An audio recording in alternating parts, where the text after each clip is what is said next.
സംസ്ഥാനത്ത് ഭൂമി കയ്യേറ്റം ഒരിക്കലും അനുവദിക്കില്ലെന്നും കയ്യേറ്റം നടത്തുന്നവർക്കെതിരെ ശക്തമായ നിയമ നടപടിയുണ്ടാകുമെന്നും റവന്യൂ മന്ത്രി എ.പി. അനിൽകുമാർ വ്യക്തമാക്കി.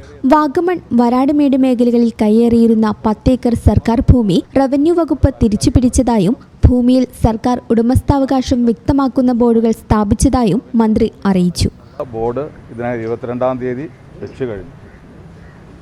ഭൂമി കയ്യേറ്റം ഒരു രീതിയിലും ഗവൺമെൻറ് അംഗീകരിക്കുന്ന പ്രശ്നമില്ല.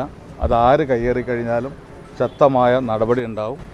ഇത് ശ്രദ്ധയിൽപ്പെട്ട ഉടനെ തന്നെ, ഏതാണ്ട് 10 ഏക്കറോളം ഭൂമിയാണ്, ശ്രദ്ധയിൽപ്പെട്ട ഉടനെ തന്നെ ശക്തമായ നടപടി എടുത്തിട്ടുണ്ട്. ഇനി അത്തരം ശ്രദ്ധയിൽപ്പെടുന്ന കാര്യങ്ങളും വളരെ ഗൗരവമായി തന്നെ ഗവൺമെൻറ്റും റവന്യൂ വകുപ്പും നോക്കിക്കാണും. സംസ്ഥാനത്ത് ടൂറിസം വികസനത്തിന്റെ ഭാഗമായി റിസോർട്ടുകൾ വരുന്നതിന് സർക്കാർ എതിരല്ലെന്നും എന്നാൽ സർക്കാർ ഭൂമി കയ്യേറിയോ നിയമം ലംഘിച്ചോ നിർമ്മാണം നടത്താൻ അനുവദിക്കില്ലെന്നും അദ്ദേഹം വ്യക്തമാക്കി. നിയമവിരുദ്ധ ഭൂമി കയ്യേറ്റങ്ങൾ കണ്ടെത്തി സർക്കാർ ഭൂമി സംരക്ഷിക്കുന്ന നിലപാടുകൾ തുടരുമെന്നും മന്ത്രി കൂട്ടിച്ചേർത്തു. ഈ ചാനൽ ന്യൂസ്, മലപ്പുറം. ഇടനെഞ്ചിലെ സ്വപ്നം മികച്ച ജോലിയാണെങ്കിൽ ഇനി ചിറകു വിരിച്ചു പറക്കാം. Empire College of Science. Empire College of Science, Moondal, Kuttipuram, Malappuram.